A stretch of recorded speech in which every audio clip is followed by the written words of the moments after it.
तो good morning all of you. आवाज सबके पास पहुंच रही होगी ना। चलो हम स्टार्ट करते हैं क्लास को।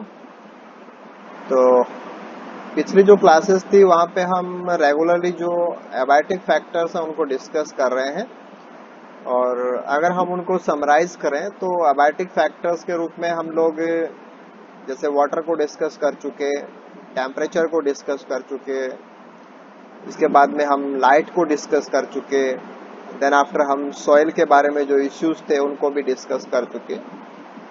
तो जैसा कि हम स्टार्टिंग से बात कर रहे हैं और आपको ये बातें ऑलमोस्ट अब समझ में भी आ गई हैं कि जो ऑर्गेनिज्म का सराउंडिंग होता है उस सराउंडिंग के अंदर बहुत सारे एनवायरमेंटल फैक्टर्स वो प्रेजेंट होते हैं और इन एनवायरमेंटल फैक्टर्स को हम एक कॉम्प्लेक्स के रूप में जानते हैं। कॉम्प्लेक्स बोलना ज़्यादा अच्छा वर्ड है और आपको भी ऐसी चीज़ों पे ध्यान देना चाहिए और ऐसे वर्ड आपको अपने आंसर में भी डालने चाहिए कि एक तो हम सिंपली बोलते हैं कि ऑर्गेनिज्म के चारों तरफ एक एनवायरनमेंट पाया जाता है, एक तो हम सिंपली एनवायरनमेंट बोले और दूसरा हम कहते हैं कि उसके चारों तरफ एक एनवायरमेंटल कॉम्प्लेक्स होता है।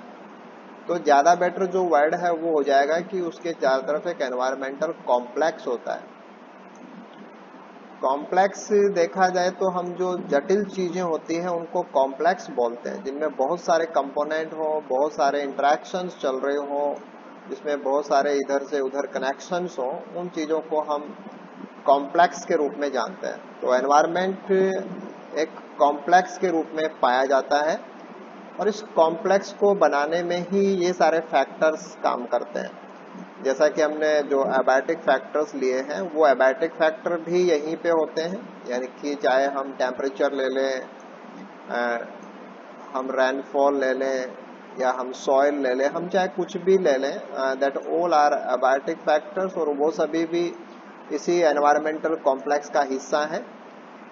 जैसे एबायोटिक फैक्टर्स एनवायरमेंटल कॉम्प्लेक्स का हिस्सा होते हैं वैसे ही एनवायरमेंट के अंदर बायोटिक कंपोनेंट भी पाए जाते हैं। बायोटिक कंपोनेंट भी यहाँ पे एग्जिस्ट करते हैं।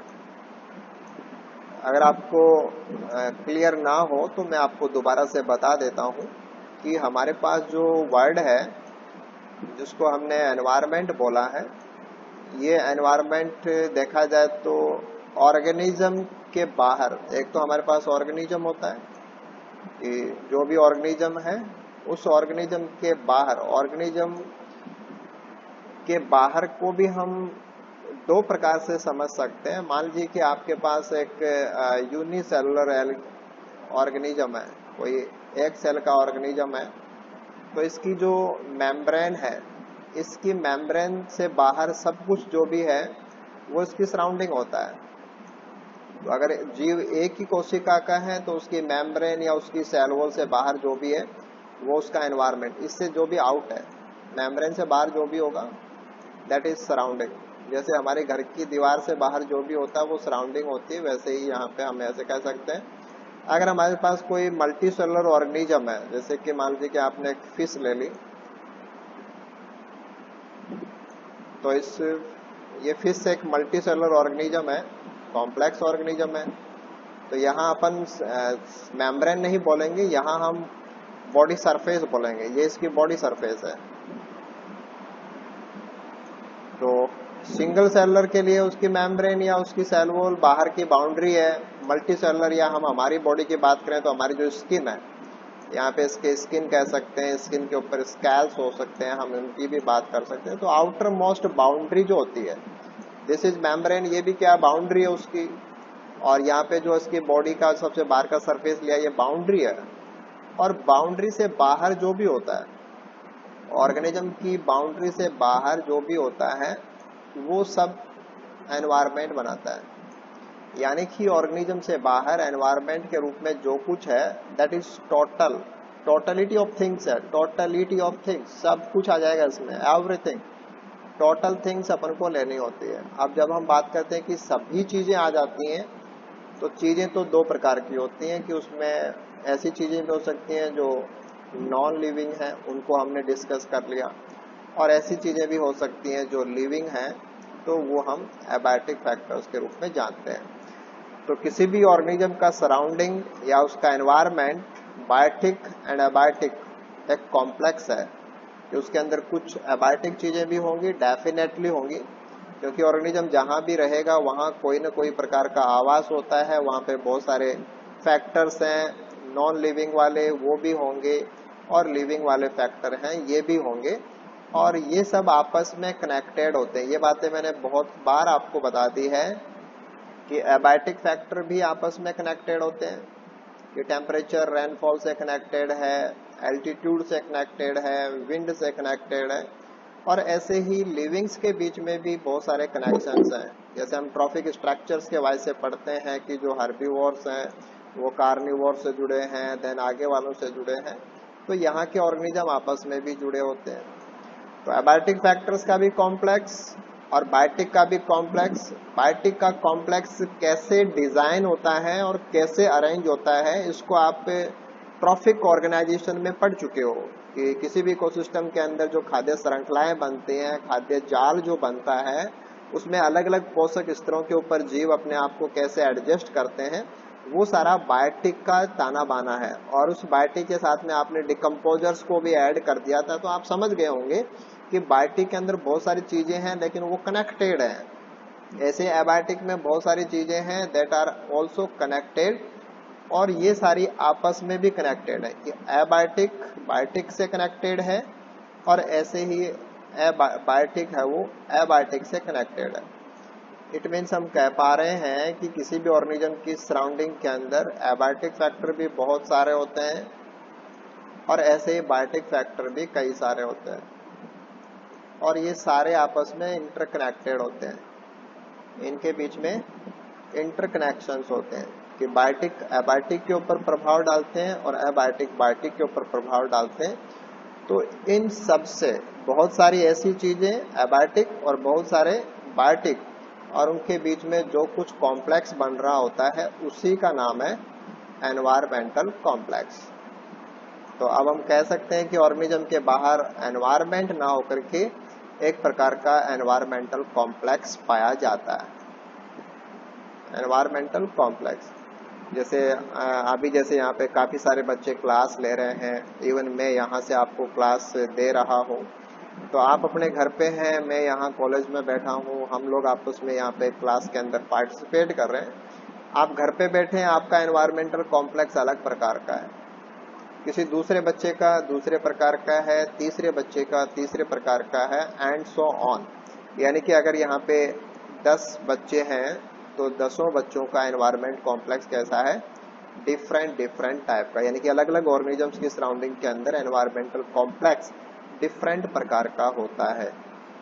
तो ये तो बात रही एनवायरमेंट की, और वहाँ एक कॉम्प्लेक्स जैसा होता है, तो आपको कॉम्प्लेक्स वाला जो मैटर है वो भी ब्रेन में रखना चाहिए कि आप जहाँ अच्छी बात बोलने की जरूरत हो, जहाँ पे ज्यादा प्रभावशाली तरीके से अपनी बातों को रखना हो, तो आप अकेला एनवायरमेंट ना बोल करके एनवायरमेंट कॉम्प्लेक्स जैसा वर्ड है उसको भी आप यूज करें। तो हमने एबायोटिक फैक्टर्स को तो पिछली क्लासेस में देख लिया था, हालांकि इसके अलावा और भी बहुत सारे फैक्टर्स हैं, जैसे टोपोग्राफी है, पीएच है, एल्टीट्यूड है, बहुत सारे फैक्टर्स हैं, फायर है, ये सब बहुत सारी चीजें हम ले सकते हैं। लेकिन इन सब को लेंगे तो हमारा जो सिलेबस है वो काफी धीरे हो जाएगा, और इवन आफ्टर आपकी जो बुक्स है उनके अंदर इनके बारे में बताया हुआ रहता है, जिनको आप आराम से अब समझ भी जाएंगे। और ऐसा मैं आपको इसलिए कह रहा हूँ क्योंकि जब आपने काफी डिटेल में वाटर के बारे में पढ़ लिया, टेम्परेचर के बारे में पढ़ लिया, सॉइल के बारे में पढ़ लिया, तो अब आपकी जो इस सब्जेक्ट से संबंधित जो ब्रेन होता है, वैसी थिंकिंग आपकी बन गई है कि अगर आप बुक से आप इनके अलावा जो फैक्टर्स बचे हुए उनके बारे में पढ़ोगे तो वो चीजें आपको अब जल्दी से और फटाफट समझ में आ जानी है, क्योंकि अब आपसे कुछ भी बातें अब छुपी हुई नहीं रह गई, क्योंकि ऑलमोस्ट जो सभी एंगल्स थे कि हमें क्या देखना होता है, कैसे समझना होता है, किन बातों को कैसे यहाँ हम महत्व देते हैं, वो सब आपने अब हल्का फुल्का सीख लिया है। तो आपको उन चीजों के लिए अब ज्यादा परेशानी भी नहीं आएगी जब आप उसको सेल्फ स्टडीज के अंदर लेंगे। इसके बाद में एक नेक्स्ट जो पोर्शन है उस पोर्शन को हम आज की क्लास में ले लेते हैं। This is abiotic component. तो जैसे एबायोटिक को हमने डिस्कस किया था, वैसे हम बायोटिक जो कंपोनेंट है उसको हम डिस्कस करेंगे। तो अब हम स्टार्ट करते हैं अपना जो क्लास का वर्क है कि बायोटिक कंपोनेंट्स, और स्पेसिफिकली आज हम इस बायोटिक कंपोनेंट्स के रूप में जो बायोटिक इंटरेक्शंस हैं उनकी बातें करेंगे। तो बायोटिक जो चीजें हैं वहाँ पे ये तो आप समझ गए कि दीज आर लिविंग थिंग्स। ये जो बायोटिक फैक्टर्स हैं, जैसे हमने वाटर को एक फैक्टर लिया, टेम्परेचर को एक फैक्टर लिया, वैसे ही जो लिविंग चीजें होती है सराउंडिंग के अंदर जिनको अपन बायोटिक बोल रहे हैं, इस बायोटिक को भी हम एक फैक्टर के रूप में ही लेंगे। ये बायोटिक जो कंपोनेंट्स होते हैं वो भी फैक्टर होते हैं, फैक्टर के रूप में ही काम करते हैं। फैक्टर हम इसलिए कहते हैं क्योंकि वो बाकी चीजों के ऊपर प्रभाव डालते हैं, इसलिए हम उनको फैक्टर बोल रहे हैं। तो अब हम बात कर लेते हैं कि बायोटिक फैक्टर क्या होते हैं और बायोटिक फैक्टर्स के रूप में हमें क्या समझना है। इस चीज को समझने के लिए जैसे पहले तो आपके पास ये चीज आई हुई है कि किसी भी इकोसिस्टम के अंदर जो बायोलॉजिकल थिंग्स होती हैं वो वहाँ के लिविंग ऑर्गेनिजम्स होते हैं, जिनको आप एक ट्रॉफिक ऑर्गेनाइजेशन से आराम से जानते हैं कि प्रोड्यूसर्स हैं, देन हर्बीवोर्स हैं, देन प्राइमरी कार्निवोर्स होते हैं, देन सेकेंडरी कार्निवोर्स होते हैं, देन टॉप कार्निवोर्स होते हैं। ये एक स्प्रेड फूड चेन होती है और ऐसी कई फूड चेन आपस में मिलकर के, जैसे इसके लिए आप एक फूड चेन वर्ड यूज कर सकते हैं, ऐसी कई सारी आपस में कनेक्टेड हो जाए तो वहाँ पे फूड वेब्स भी बन जाती हैं, वो भी आपने देख रखा है।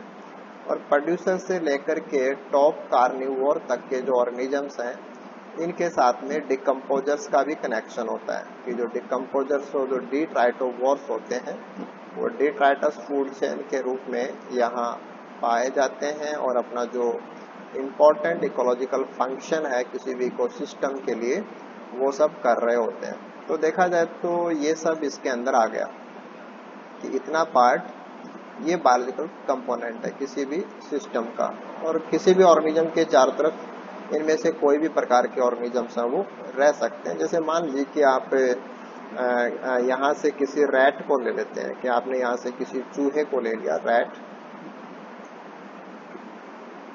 तो रैट एक ऑर्गेनिज्म हो गया। ऐसे आप लॉयन को ले लें तो वो भी एक ऑर्गेनिज्म हो जाएगा। तो आपने किसी भी ऑर्गेनिज्म के पॉइंट ऑफ व्यू से बात की तो वो एक ऑर्गेनिज्म है, और उसकी सराउंडिंग में ये भी हो सकते हैं, दूसरे हर्बीवोर भी हो सकते हैं, प्राइमरी कार्निवोर, ये सब उसके एनवायरनमेंट का हिस्सा है। जैसे टेम्परेचर, रेनफॉल, ये सब होता है, उसी प्रकार से किसी भी ऑर्गेनिज्म की सराउंडिंग के अंदर जो बाकी दूसरे बचे हुए ऑर्गेनिजम्स हैं वो उसके चारों तरफ के एनवायरनमेंट का पार्ट हो सकते हैं। इस चीज को थोड़ा सा चेंज करके हम ये भी कर सकते हैं कि जो ऑर्गेनिज्म हमारा रैट है ये कहीं रहता है, और जहाँ रहता है उस जगह को हम कहते हैं इसका हैबिटाट, आवास बोलते हैं उसको हिंदी में अपन, हैबिटाट। तो जहाँ भी इसका रहने का क्षेत्र है जिसको हम इकोलॉजिकली हैबिटाट बोलते हैं, जैसे मान लो कि ये किसी ग्रासलैंड में रह रहा है कि कोई घास का मैदान है, वहां पे इसने अपने बिल बना रखे हैं और उस ग्रासलैंड के अंदर ये चूहा पाया जाता है। अब एक इम्पॉर्टेंट चीज आपको ध्यान देनी है कि जो ग्रासलैंड हमने बताया ये चूहा इस ग्रासलैंड में मिलता है, ये चूहे का घर है, ठीक है, बट ऐसा नहीं है कि इसमें ओनली चूहा रहता है, ऐसा कभी नहीं है कि ग्रासलैंड में केवल चूहा रहता है, ये बात भी गलत है, और केवल यही चूहा रहता है, ये बात भी गलत है। यानी कि इस ग्रासलैंड के अंदर अगर हम ओनली चूहों की बात करें तो रैट की कई सारी स्पीसीज हो सकती हैं कि अलग अलग प्रजाति के चूहे यहाँ पे हो सकते हैं। पहली बात कि जो भी आवास होता है वहां पे कोई भी जीव अकेला नहीं होता है। जैसे यहाँ पे स्पीसीज की बात करें तो हम कह सकते हैं कि इसकी स्पीसीज ए भी हो सकती है, स्पीसीज बी भी हो सकती है, स्पीसीज सी भी हो सकती है, और आगे हम और भी लेकर के जा सकते हैं ऐसे। यानी कि यहाँ पे इसकी कई सारी स्पीसीज पाई जा सकती हैं, राइट। इसके बाद में और एक चीज देखिए कि आपने कहा कि यहाँ चूहे की कई सारी स्पीसीज पाई जाती हैं, इनमें से ए, बी, सी ऐसे कई सारी स्पीसीज हैं। अब ए स्पीसीज वाला जो पार्ट अगर हम इसको देखें तो ए स्पीसीज के भी मान लीजिए कि यहाँ पे 50 चूहे पाए जाते हैं, ठीक है। 20 स्पीसीज वालों की बात करें तो हो सकता है कि 20 स्पीसीज वाले यहाँ पे 100 चूहे हैं वो पाए जाते हैं। ऐसे अपन यहाँ पे सी स्पीसीज वालों की बात करें तो हो सकता है कि यहाँ इस स्पीसीज के 70 मेंबर हैं या 70 चूहे हैं वो पाए जा सकते हैं।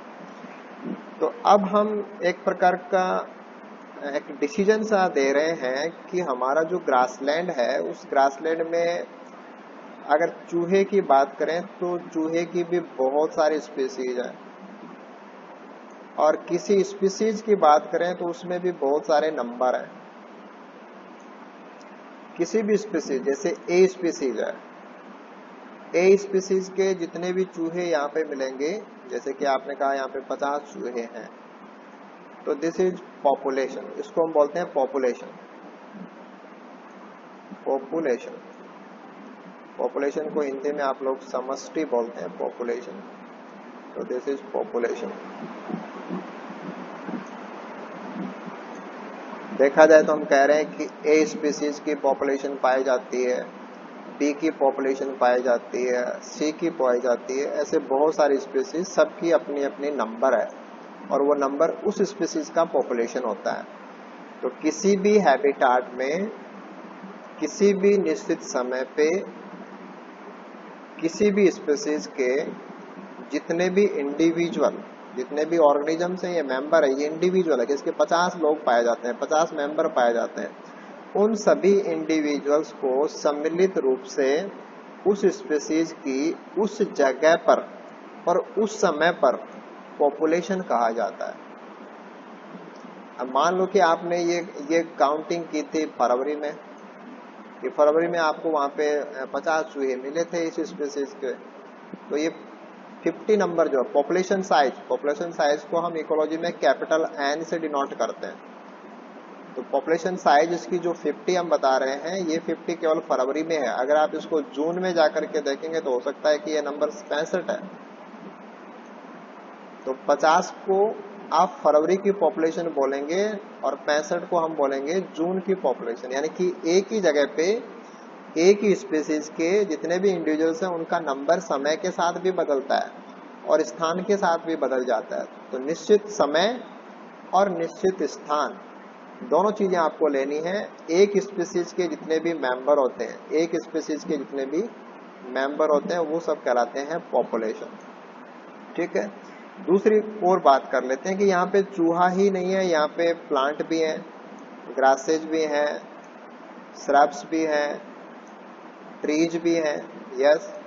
यहाँ पे जो कार्निवोर्स हैं, प्राइमरी हो, सेकेंडरी हो, टर्सरी हो, ये सब है यहाँ पे, क्योंकि उस जगह पे चूहा अकेला नहीं है, वहाँ पे ऑलमोस्ट जो पूरा ट्रॉफिक ऑर्गेनाइजेशन है वो सारा पाया जाता है, चूहा अकेला नहीं है। तो जैसे चूहे की इतनी सारी स्पीसीज है, वैसे ग्रासेस की भी होंगे, यस, ग्रासेस की भी बहुत सारी स्पीसीज, श्रब्स की भी बहुत सारी स्पीसीज, ट्रीज की भी बहुत सारी स्पीसीज, इवन कार्निवोर की भी बहुत सारी स्पीसीज, सेकेंडरी कार्निवोर की भी कई स्पीसीज और टॉप कार्निवोर्स की भी कई स्पीसीज। यानी कि हम ये कह रहे हैं कि ग्रासलैंड के अंदर तो बहुत सारी स्पीसीज पाई जाती है, अकेला चूहा नहीं है वहाँ पे, ओनली रैट नहीं है, there are n number of species, की बहुत सारी स्पीसीज पाई जाती है।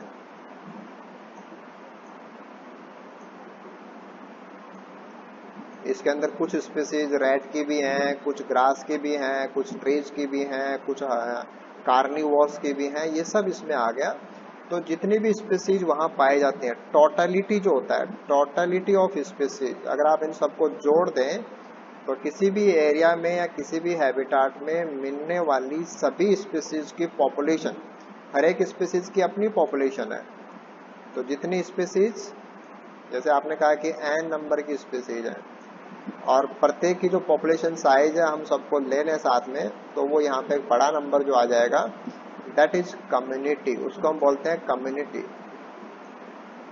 समुदाय बोलते हैं, उसको हम बोलेंगे community. COMMUNITY,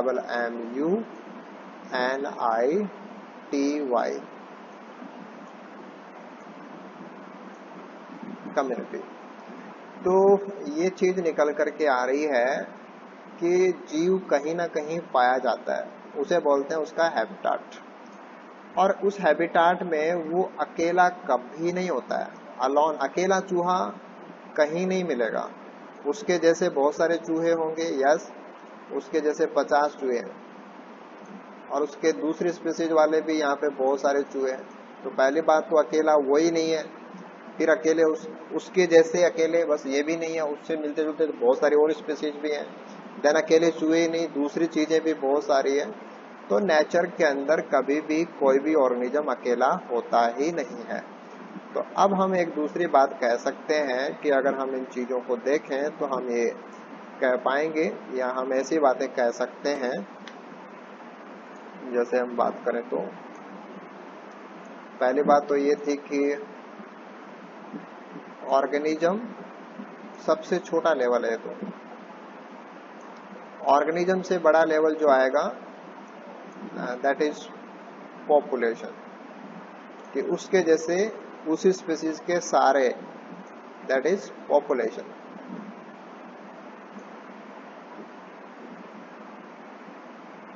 this is population.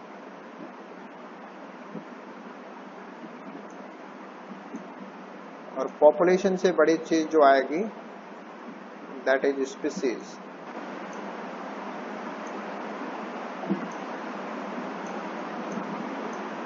अब हम टैक्सोनॉमी के हिसाब से बात नहीं कर रहे हैं। टैक्सोनॉमी के हिसाब से बात करते तो हम आगे जीनस में चले जाएंगे, लेकिन हम टैक्सोनॉमी की फील्ड में नहीं है, हम इकोलॉजी की फील्ड में हैं। तो यहाँ स्पीसीज से बड़ा जो आएगा वो आएगा कम्युनिटी।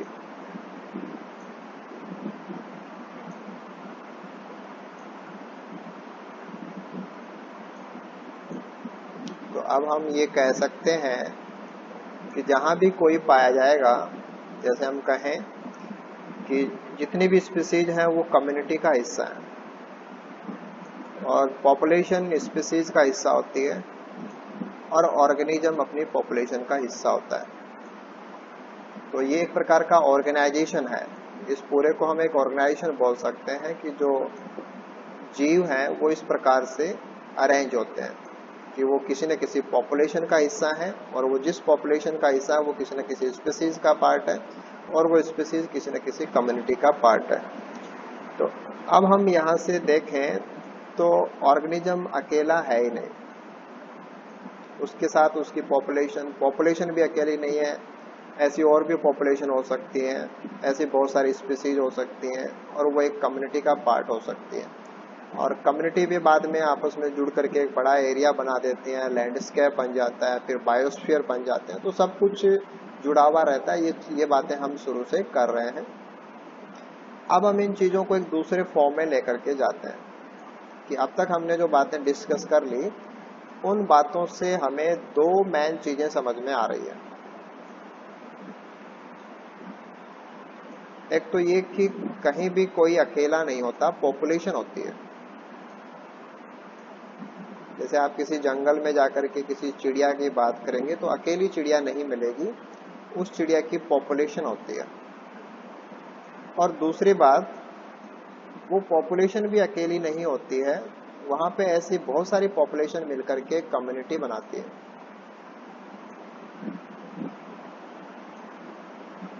यानी कि ना तो कोई ऑर्गेनिज्म अकेला है और ना कोई पॉपुलेशन अकेली है, वो सब कम्युनिटी का पार्ट होते हैं। अगर हम पॉपुलेशन को देखें तो पॉपुलेशन में जितने भी लोग होते हैं वो सब एक स्पीसीज के होते हैं। यहाँ से इंपॉर्टेंट बात चालू हो गई दोबारा से कि एक पॉपुलेशन में जितने भी जीव होते हैं वो सभी एक स्पीसीज के होते हैं, सेम स्पीसीज।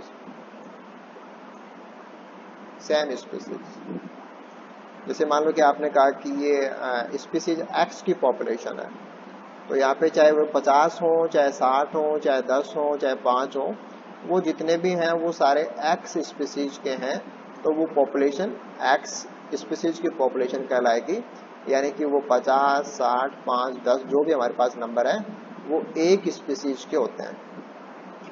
अब एक स्पीसीज के होने से क्या हो जाएगा, या एक स्पीसीज के होने पे हम इतना जोर क्यों दे रहे हैं, इसका मतलब क्या है, इसको भी देख लेते हैं कि एक स्पीसीज के रूप में जितने भी होंगे, तो स्पीसीज के रूप में, यानी कि ये टर्म बहुत इंपॉर्टेंट चीज है।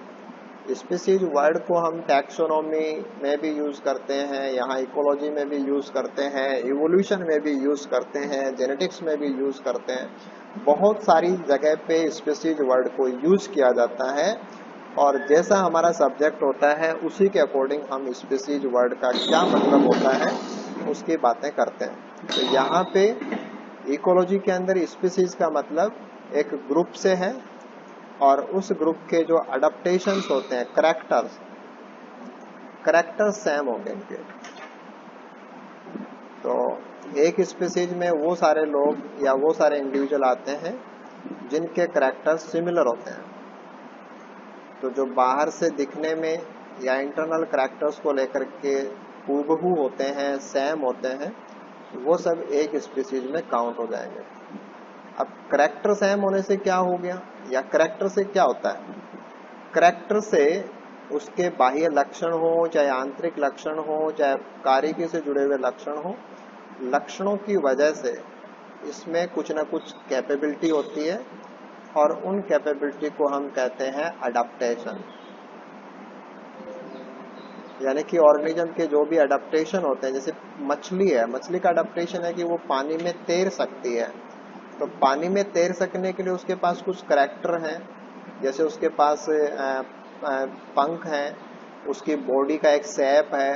तो वो सारी चीजें क्या, वो करेक्ट हैं तो करेक्टर, लेकिन उन करेक्टर से क्या हुआ, उसमें कोई काबिलियत आ गई। जैसे बर्ड है, एक पक्षी है, उसमें पंख पाए जाते हैं, उसकी हड्डियों में हवा रहती है, न्यूमेटिक उसके बॉन्स होती हैं, बॉडी वेट कम होता है।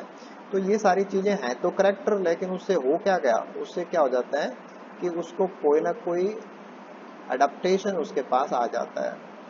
और अडेप्टेशन से क्या हो जाएगा, अडेप्टेशन से जैसे मछली के पास अडेप्टेशन आया तो वो पानी को यूज कर सकती है। पानी एक रिसोर्स है। जैसे किसी पक्षी के पास पंख है तो वो हवा को यूज कर सकता है। इट मीन्स रिसोर्स को यूज करना। रिसोर्स, जैसे किसी के पास चोंच है तो वो चोंच से किसी चीज को पिक कर सकता है, तोड़ सकता है, उठा सकता है। तो नेचर में जो भी पाया जाता है उसको हम बोलते हैं रिसोर्स। तो रिसोर्स को यूज कर पाना, जैसे होने को तो हमारे पास भी हवा है, हम भी हवा से उड़ के जा सकते हैं, लेकिन हमारे पास अडेप्टेशन नहीं है। क्यों नहीं है, क्योंकि हमारे पास करैक्टर नहीं है। यस, तो किसी भी रिसोर्स को उठा पाना, रिसोर्स के रूप में वो सभी चीजें होती हैं जो किसी रिक्वायरमेंट को पूरा करने के लिए काम में आते हैं। तो ऑर्गेनिज्म की जो भी रिक्वायरमेंट होती है, चाहे वो सर्वाइवशिप से जुड़ी हुई हो, जिसमें फूड को हम बहुत इंपॉर्टेंट फैक्टर के रूप में लेते हैं, या रिप्रोडक्शन से जुड़ी हुई हो, जिसमें हम जो रिप्रोडक्टिव मैट जो होता है, जिसके साथ में मैटिंग होती है, वो बहुत इंपॉर्टेंट चीज होती है। तो चाहे तो सर्वाइवशिप का मामला हो या रिप्रोडक्शन का मामला हो, इन दोनों को मिला करके हम लाइफ बोल देते हैं, लाइफ बोल देते हैं।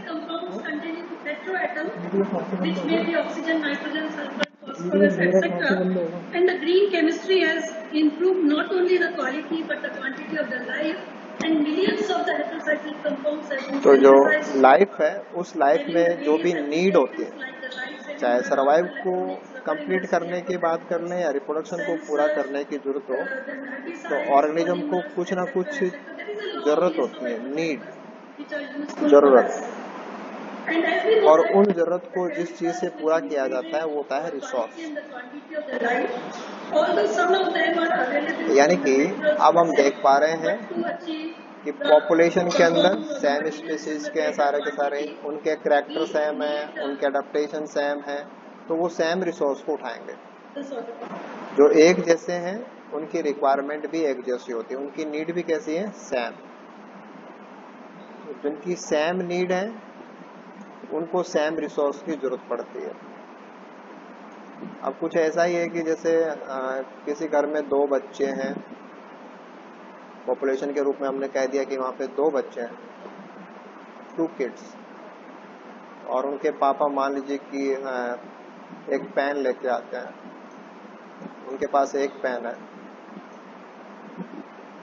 तो दोनों बच्चे स्कूल जाते हैं, दोनों बच्चों को पेन की जरूरत है, तो रिसोर्स उनके पास एक पेन है, केवल एक ही पेन है, यही पेन रिसोर्स है उनके लिए कि उनकी जरूरत पूरी होती है इससे।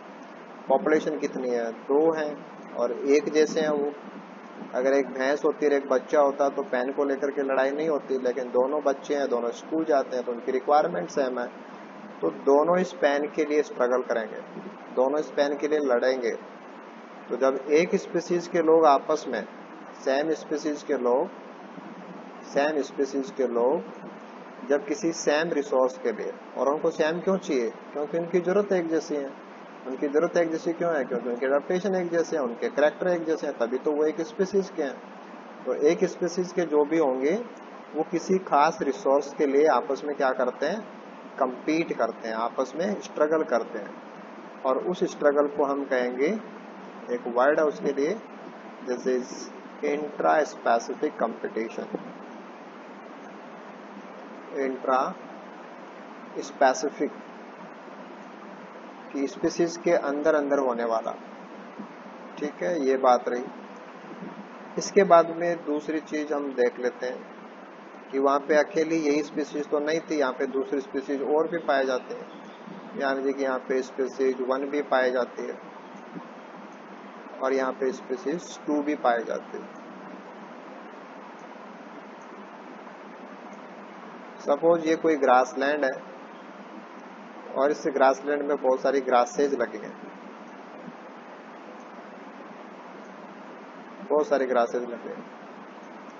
ग्रासेज प्लांट्स हैं, प्रोड्यूसर्स हैं, इनको खाने वाले हर्बीवोर्स होते हैं। तो स्पीसीज 1 के रूप में आपने ले ली काऊ और स्पीसीज 2 के रूप में हमने ले लिया बफेलो, कि यहाँ पे काऊ भी है और बफेलो भी है।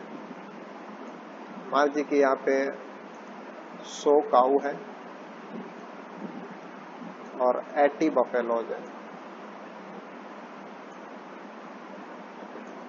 तो पहली चीज कि जो 100 काऊ हैं ये भी आपस में झगड़ेंगी घास के लिए, compete करेंगे एक दूसरे को, वो होगा इंट्रा स्पेसिफिक।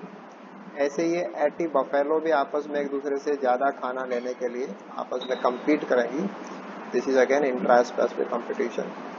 लेकिन ये काऊ को भी घास खाना है और बफेलो को भी घास खाना है। ये दोनों अलग अलग स्पीसीज हैं, ये स्पीसीज अलग है, ये स्पीसीज अलग है, लेकिन फिर भी 2 स्पीसीज का भी डिमांड एक जैसा हो सकता है कि उनको एक ही रिसोर्स चाहिए, क्योंकि ये दोनों का फूड है, इसका भी फूड है और इसका भी फूड है। हाँ, इस प्रकार के जो कंपटीशन होते हैं, 2 अलग अलग स्पीसीज के बीच में जो कंपटीशन होते हैं वो मेनली सर्वाइवशिप के लिए होते हैं। ये जो सर्वाइव वाला मामला है वो यहाँ पे होता है, रिप्रोडक्शन को लेकर के नहीं होते, क्योंकि रिप्रोडक्शन अपनी स्पीसीज के ऑर्गेनिजम्स के बीच में ही होता है, वो दूसरी स्पीसीज के ऑर्गेनिज्म के साथ में नहीं होगा। तो जब अलग अलग स्पीसीज आपस में compete करती हैं, जब अलग अलग स्पीसीज आपस में compete करती हैं तो उसे अपन बोलेंगे इंटर स्पेसिफिक। क्या बोलेंगे, इंटर स्पेसिफिक। तो 2 चीजें आपके पास आई, अगर एक स्पीसीज के बीच में कंपटीशन हो दिस इज इंट्रा स्पेसिफिक, अगर अलग अलग स्पीसीज के बीच में हो दिस इज इंटर स्पेसिफिक। तो नेचर में या किसी भी इकोसिस्टम में ये दोनों प्रकार के कंपटीशन पाए जाते हैं। कि नेचर में अगर हम देखें तो बहुत सारी स्पीसीज हैं, तो बहुत सारी स्पीसीज हैं तो इंटर भी होगा, और उनके मेंबर्स हैं तो उनके बीच में इंट्रा भी होगा। यानी कि हम कह सकते हैं कि नेचर के अंदर इंट्रा स्पेसिफिक कंपटीशन ये भी ऑपरेट होता है, ये भी चल रहा होता है इंट्रा।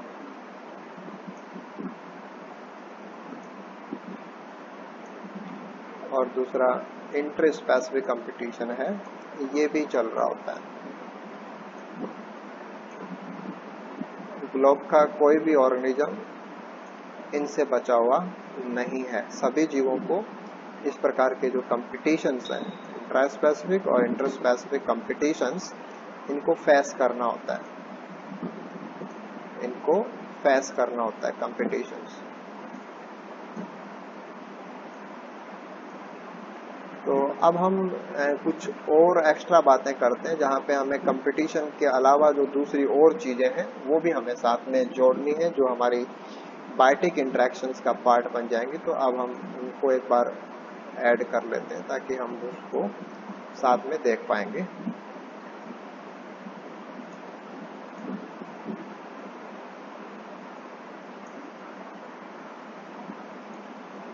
तो यहाँ पे जो आपकी बुक्स में भी ये चीजें दी हुई हैं और आपको ये अपने एग्जाम्स के पॉइंट ऑफ व्यू से भी तैयार करनी होती है, तो हम यहाँ पे इनको 1 बाय 1 करके देखेंगे।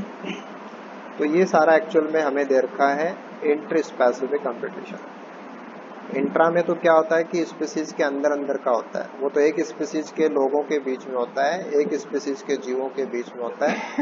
जब विद इन डिफरेंट स्पीसीज, जब अलग अलग स्पीसीज के बीच में कंपटीशन हो तब हम उसको इंटर बोलते हैं, विद इन डिफरेंट स्पीसीज। तो डिफरेंट स्पीसीज जो होती हैं उनके बीच में जो चल रहा होता है उसको हम इस टेबल से समझते हैं, डिफरेंट स्पीसीज वालों को। चलो हम बात करते हैं। सबसे पहले हम बात करते हैं कंपटीशन, जो अभी मैंने थोड़ी देर पहले आपसे बात की। कंपटीशन का मतलब ये होता है कि एक रिसोर्स को लेकर के दो स्पीसीज, स्पीसीज 1 एंड स्पीसीज 2 आपस में स्ट्रगल कर रहे हैं, आपस में ये इसको रिसोर्स कम उठाने देने की कोशिश कर रही है और ये इसको, यानी कि एक दूसरे को compete कर रही है। तभी तो प्रोसेस का नाम क्या होता है, कंपटीशन। तो कंपटीशन में क्या होगा, जैसे स्पीसीज 1 2 के लिए कंपटीटर है, वैसे स्पीसीज 2 1 के लिए कंपटीटर है। स्पीसीज 1 2 को हराना चाहती है, 2 1 को हराना चाहती है। अब यहाँ पे एक बहुत इंपॉर्टेंट चीज आपको देखनी है। इंपॉर्टेंट चीज क्या है कि स्पीसीज 1 को भी लॉस होता है और स्पीसीज 2 को भी लॉस होता है। यानी कि जब कंपटीशन की बात आती है तो स्पीसीज 1 को भी नुकसान होता है और स्पीसीज 2 को भी नुकसान होता है। आप में से कोई बता पाएगा कि ये दोनों को नुकसान किस बात का हो रहा है?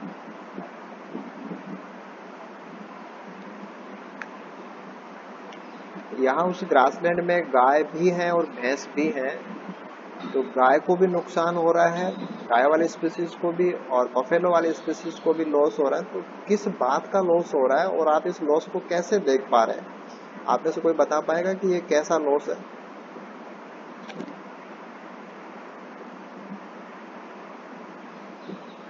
ये किस प्रकार का लॉस है?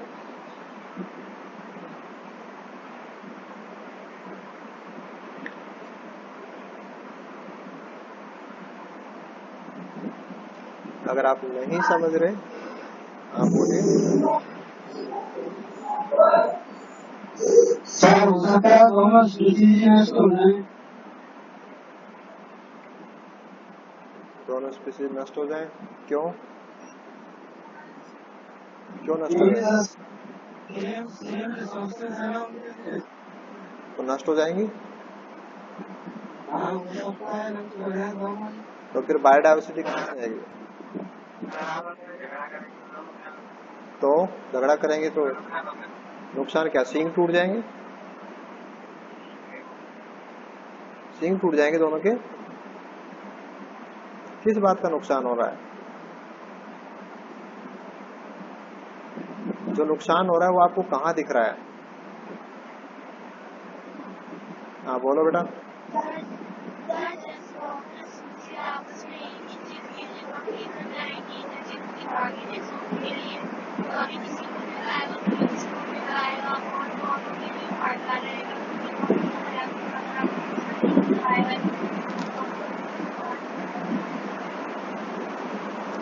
ठीक है, चलो कोई बात नहीं। हाँ बोलो।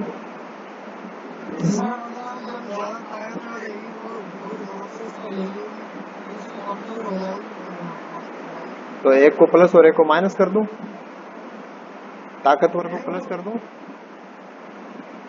तो आप वाली बात से तो ऐसे ही आएगा फिर। सर एनर्जी के लिए तो हरा नहीं सकते हैं। कैसे हो सकती है? कौन स्पीसीज के माध्यम से किसी का इसकी बढ़ेगा और बढ़ेगा तो एनर्जी हो सकती है। Very good. और कोई बात? चलो आप तो मुझे ये बताएं कि लड़ते कैसे हैं।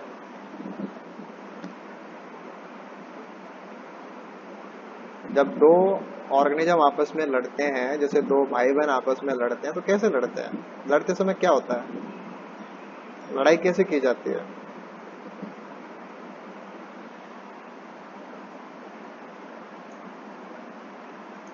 चलो कोई बात नहीं, हम समझते हैं बातों को।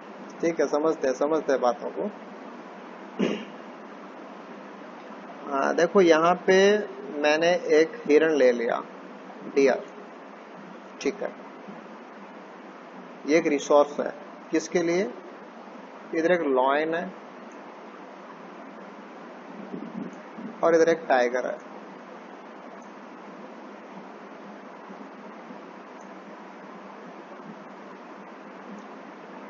एक लॉयन और दूसरा टाइगर और तीसरा हिरण।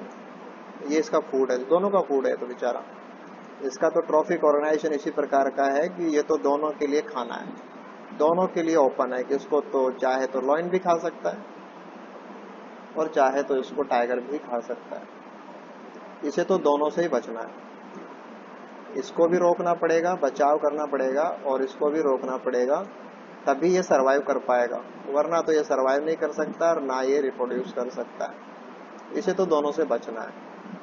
अब यहाँ देखिए, लॉयन और टाइगर, इनके बीच में इंटरेक्शन है। लॉयन टाइगर को हराना चाहता है और टाइगर लॉयन को हराना चाहता है। कैसे हराएगा? बिना फाइट किए लड़ाई करेंगे या नहीं करेंगे?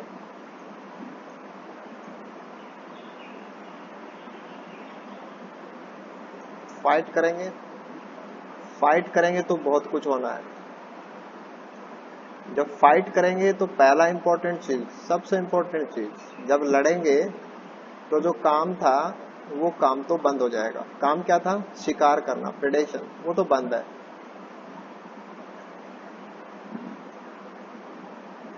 प्रेडेशन तो बंद है। हो सकता है कि इन्होंने 10 बजे फाइटिंग स्टार्ट की और 10:20 तक फाइट कर रहे हैं।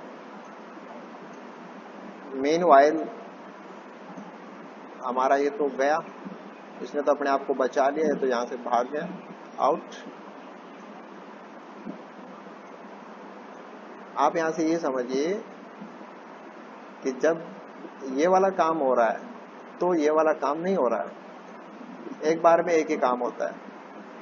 जब आप पढ़ रहे हैं तो अभी आप दूसरे काम नहीं कर रहे, आप यही काम कर रहे हैं, आपके दूसरे काम बंद हैं समय पे, तो ये वाला लॉस है। जब फाइट करेंगे तो इनको कुछ ना कुछ वर्क करना पड़ेगा, यानी कि इनको एनर्जी देनी पड़ेगी। मसल्स काम करेंगी, बॉडी काम करेगी, एनर्जी इनकी लगेगी, एनर्जी इनकी कंज्यूम होगी। चाहे मान लीजिए कि यहाँ पे लॉयन जीत भी गया, सपोज लॉयन जीत गया और लॉयन को ये हिरण मिल गया, ठीक है, लॉयन ने इसको खा लिया। अब एक तो ये था कि अगर ये बिना लड़े इस डियर को खाता तो हो सकता है कि इससे उसको 500 किलो कैलोरी मिलती, ठीक है।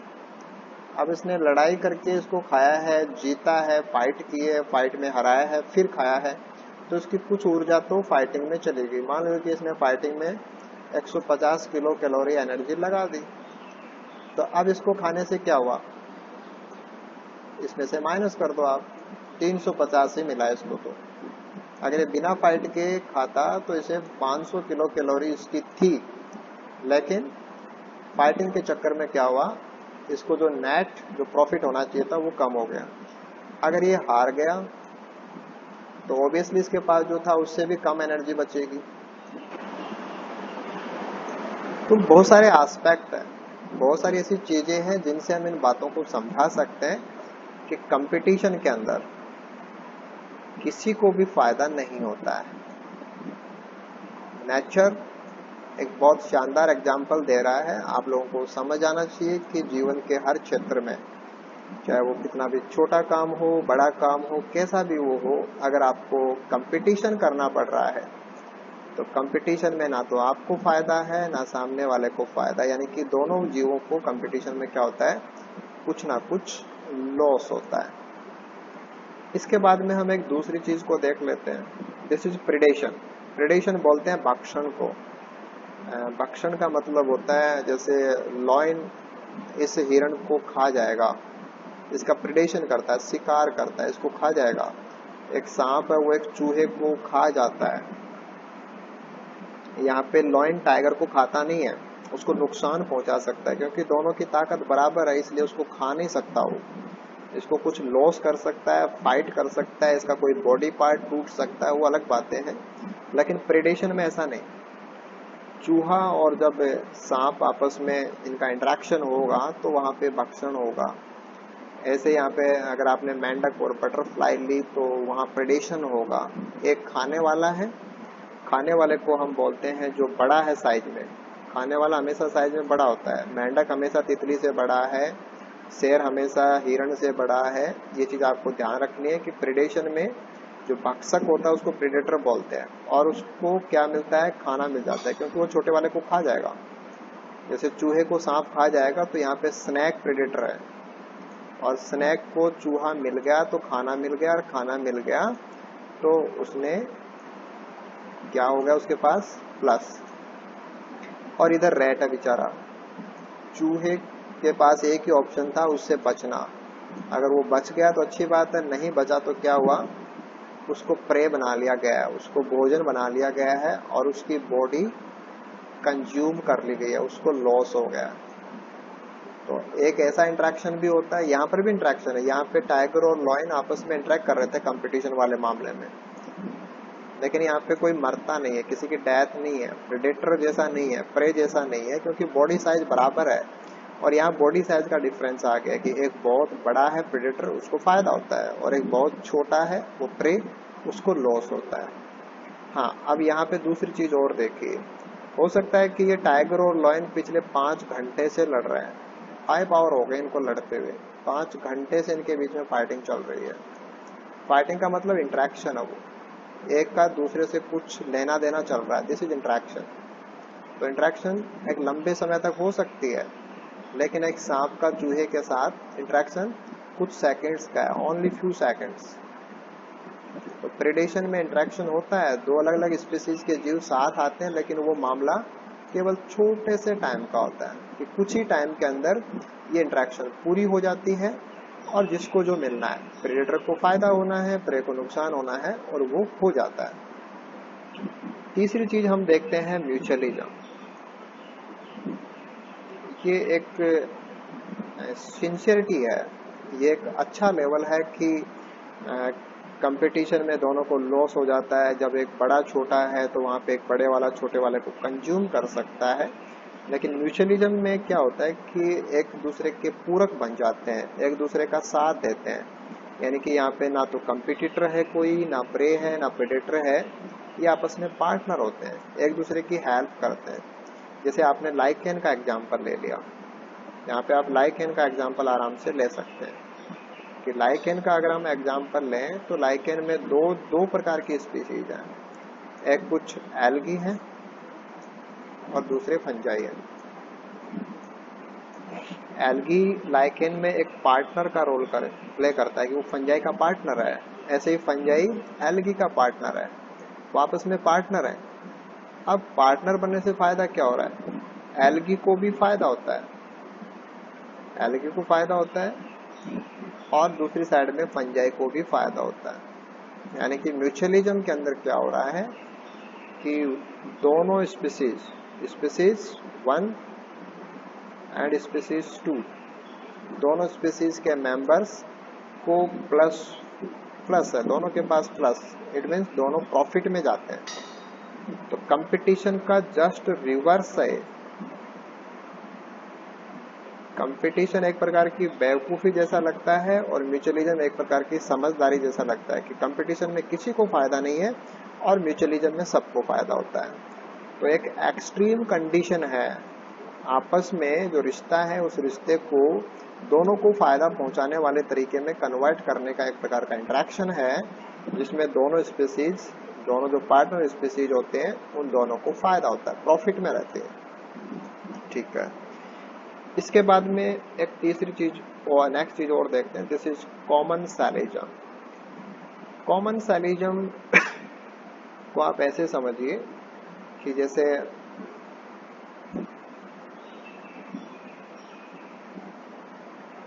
मान लीजिए कि यहाँ पे जो एग्जाम्पल अपन लेंगे वो किसी एपीफाइट का ले लेते हैं।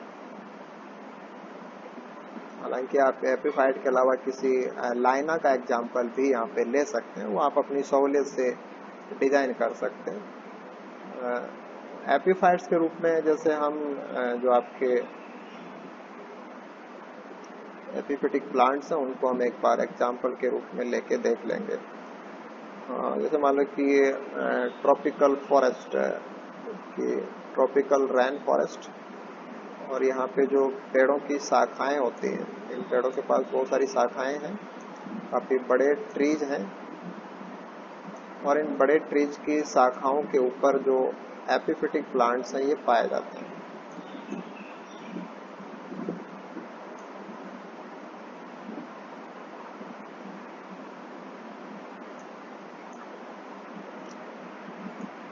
और इसी को आप दूसरे एग्जाम्पल से भी समझ सकते हैं कि जैसे मान लीजिए कि यहाँ पे कोई ऐसा पौधा है जिसका तना बहुत कमजोर है, तो वो पौधा इसके लिपट करके भी ऊपर चढ़ जाता है और ऊपर फैल जाता है। तो जो एपीफिटिक प्लांट्स हैं उनको भी क्या फायदा हुआ कि इस पौधे के ऊपर स्पेस को यूज कर रहे हैं, सनलाइट इनको मिल रही है, और जो लाइनाज हैं ये भी इसके ऊपर चढ़ गए और इनको भी सनलाइट मिल रही है। यहाँ पे देखिए कि जो एपीफाइट है या जो हमारी लाइना है उनको फायदा हो गया कि उनको नीचे लाइट नहीं मिलती, लेकिन ऊपर पहुंच गए तो उनको लाइट मिल जाती है। ऐसे जो एपीफाइट्स हैं उनको भी नीचे लाइट नहीं मिलती, लेकिन ऊपर उनको लाइट है वो मिल जाती है। तो चाहे हम इस लाइना की बात करें, इस लता की बात करें या एपीफाइट्स की बात करें, तो ये स्पीसीज 1 के हैं जिनको एपीफाइट होने की वजह से फायदा है, और जिस पौधे के ऊपर ये चढ़े हुए हैं उसको लॉस नहीं हो रहा, उसको कोई लॉस नहीं है, that is zero, no loss, क्योंकि ऑलमोस्ट काफी सारी सनलाइट वहां पे आ रही है। तो हम यहाँ पे क्या कहेंगे कि जिस पौधे के ऊपर ये एपीफाइट ग्रो करते हैं या ये लाइना जिसके ऊपर ग्रो करती हैं उसको कोई लॉस नहीं हो रहा है। तो ये एक अलग प्रकार का इंटरेक्शन आ गया जहाँ पे एक को फायदा और दूसरे को कोई फर्क नहीं पड़ता। निशान क्या है? Plus and zero. तो प्लस किसका? एपीफाइट का या लाइना का, और जीरो किसका? होस्ट का, जिसके ऊपर वो चढ़ जाते हैं। This is commensalism. अब आप यहाँ पे ऐसा नहीं कि आप यहाँ पे अमरबेल का एग्जांपल नहीं डाल सकते, क्योंकि अमरबेल को अगर आप लेंगे तो वो भी एक लाइना है, लेकिन वो पैरासिटिक है वो, तो वो हम यहाँ पे नहीं लेंगे। वो पैरासाइट क्या करता है? अपने होस्ट को नुकसान पहुंचाता है। तो पैरासिटिक प्लांट्स हैं, पैरासिटिक लाइनाज हैं, उनको हम हमारे एग्जाम्पल में यहाँ नहीं डाल सकते कॉमनसेलिज्म में। तो कॉमनसेलिज्म में हम किनको लेंगे? किसी एक को फायदा हो जाए और बाकी को कोई फर्क ना पड़े, ना फायदा हो ना नुकसान हो, that condition will be called as commensalism. और इसके बाद में एक नेक्स्ट जो इसका जस्ट रिवर्स जैसा होता है, दैट इज एमेनसेलिज्म। एमेनसेलिज्म में जैसे हम एलिलोपैथी प्लांट्स की बात करते हैं, जैसे कुछ पौधे होते हैं जिनकी जड़ों से हार्मफुल केमिकल्स हैं वो सीक्रेट होते हैं, और उनकी वजह से फिर जो दूसरे पौधे होते हैं उनको नुकसान होता है कि वो जो इनसे जड़ों से निकलने वाले हार्मफुल केमिकल्स किन्हीं दूसरे पौधों की ग्रोथ को रिड्यूस करते हैं। इसको अपन बोलते हैं एलिलोपैथी। एलिलोपैथी, तो एलिलोपैथी को हम यहाँ पे एग्जाम्पल में ले सकते हैं कि जिस पौधे ने अपनी जड़ों से इनको स्रावित किया उसको तो फायदा हो रहा है। उसको फायदा क्या हो रहा है कि उसके जड़ों के आसपास दूसरे पौधे ग्रो नहीं करेंगे, और दूसरे पौधे ग्रो नहीं करेंगे तो ये जो मिनरल उठाते हैं वो मिनरल किसको मिलेंगे? अब इसी को मिलेंगे। तो जब आसपास किसी दूसरी स्पीसीज वालों को इसने खड़ा ही नहीं होने दिया तो सॉइल के जितने भी न्यूट्रिएंट्स हैं उसको ये खुद काम में लेगा। तो जो एलिलोपैथी सिक्रेशन कर रहा है उसको क्या हो गया, फायदा हो गया। लेकिन आसपास के पौधे, यहाँ पे होस्ट नहीं है, किसी के ऊपर नहीं होता, होस्ट होता है जो किसी को सपोर्ट करता है। यहाँ पे होस्ट जैसा कुछ नहीं है, यहाँ पे नेबर प्लांट्स हैं, नेबर स्पीसीज हैं। तो जो नेबर प्लांट्स हैं उन नेबर प्लांट्स की ग्रोथ रिटार्ड हो गई थी, उनकी ग्रोथ रिटार्ड हुई थी, इसलिए उनको क्या हो गया, लॉस। तो एमेनसेलिज्म में एक को फायदा वहां था, कॉमन सेलिज्म में फायदा था, एमेनसेलिज्म में भी एक को फायदा, लेकिन कॉमन में क्या था, दूसरे को कोई फर्क नहीं पड़ता था, बट एमेनसेलिज्म में दूसरे को लॉस हो जाता है।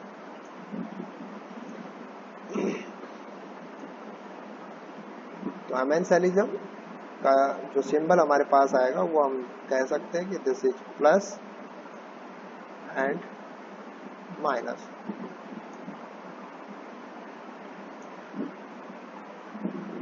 और हालांकि कई बार इस एलिलोपैथी वाले की इफेक्ट के लिए अपन जीरो भी ले लेते हैं कि कई बुक्स में इसको जीरो भी बताया हुआ होता है कि कोई फायदा जैसा यहाँ पे काउंट नहीं करते, कि कोई बड़ा फायदा नहीं है, बस इनकी जड़ों से निकलता रहता है और दूसरों की ग्रोथ रुक जाती है, तो हम वहाँ पे इसको जीरो और माइनस के रूप में भी ले लेते हैं। तो कंफ्यूज नहीं होना आपको, अगर आपकी बुक में जीरो और माइनस लिखा है तो भी वही बात है, माइनस किसको है, माइनस इन पौधों को है जिनके ऊपर ये केमिकल्स इफेक्ट डाल रहे हैं, और जीरो इसलिए कहेंगे क्योंकि इस पौधे को कोई बहुत बड़ा फायदा नहीं होता है। जैसे यहाँ पे लाइनाज वगैरह की से इनको कोई नुकसान नहीं हुआ था, वैसे यहाँ पे इसको कोई फायदा नहीं होता है, ऐसा अपन कई जगह पे मान सकते हैं। तो ये आपस में रिवर्स जैसे थे कि कॉमन सेलिज्म और एमेनसेलिज्म आपस में एक दूसरे के रिवर्ट जैसे हैं। इसके बाद में एक चीज और रह जाती है, दिस इज पैरासिटिज्म। ये पैरासाइट का मामला है, और पैरासाइट के मामले को हम प्रीडेशन से जोड़ सकते हैं कि यहाँ पे हमने प्रीडेशन लिया था और यहाँ पे पैरासिटिज्म है। प्रीडेशन के निशान देख लीजिए, प्लस एंड माइनस, वहां पे निशान क्या आ रहे थे, प्लस और माइनस आ रहे थे। प्रेडेटर को फायदा था और एक को नुकसान था, राइट, ये निशान थे। और अगर हम पैरासिटिज्म की बात करें तो पैरासाइट को फायदा है और होस्ट को नुकसान है। तो निशान बिल्कुल सेम है, इधर प्लस ही था इधर माइनस ही था। तो इंटरेक्शन तो एक प्रकार की होती है, ओवरऑल इसका जो रिजल्ट आता है वो तो एक जैसा ही है कि वहां प्रेडेटर को फायदा होता है, यहाँ पैरासाइट को फायदा होता है, वहां प्रे को नुकसान होता है, यहाँ होस्ट को नुकसान होता है। एक अंतर है इस चीज का।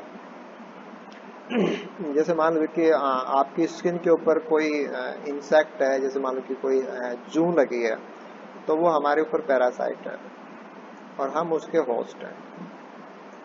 यहाँ पे प्रेडेटर और प्रे थे। बॉडी साइज को लेकर के उल्टा है, बॉडी साइज को लेकर के जस्ट उल्टा है कि वहां प्रेडेटर बड़ा होता है और यहाँ होस्ट बड़ा होता है।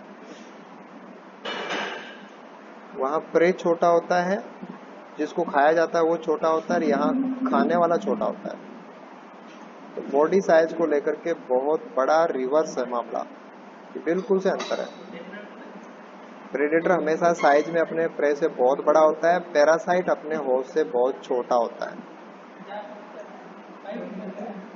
दूसरी खास बात, प्रेडेटर बड़ा है तो इसको प्रे का पूरा बॉडी भोजन के रूप में चाहिए, लेकिन पैरासाइट छोटा है तो ये होस्ट से केवल थोड़ा सा फूड लेता है। यहाँ फूड ज्यादा लिया जाता है और यहाँ पे फूड थोड़ा सा लिया जाता है। ये छोटे छोटे इंसेक्ट अपने होस्ट को बहुत थोड़ा सा खाते रहते हैं। और एक इम्पोर्टेंट चीज, जब प्रेडेशन की बात की थी तो ये इंटरेक्शन थोड़े से समय के लिए थी, थोड़े से समय के लिए थी, और यहाँ पे जो इंटरेक्शन है ये इसकी तुलना में काफी लंबे समय तक हो सकती है, लॉन्ग।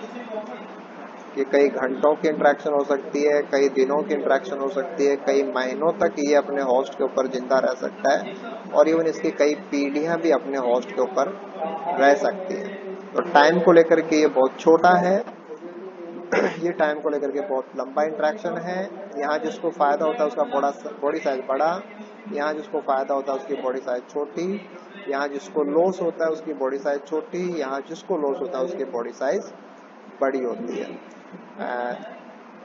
इंटरेक्शन एक प्रकार का, बट वहाँ प्रेडेटर को फायदा, यहाँ पे पैरासाइट को फायदा, वहाँ प्रे को लॉस और यहाँ पे होस्ट को लॉस। तो ये कुछ इंटर स्पेसिफिक इंटरेक्शंस थी। उनके नाम क्या होते हैं, उनके एग्जाम्पल्स में आप क्या ले सकते हैं, और उनको डिफाइन आप कैसे कर सकते हैं। तो ये सारी चीजें आपकी क्लियर होनी चाहिए। तो आई होप ये चीजें आपकी क्लियर हुई होंगी।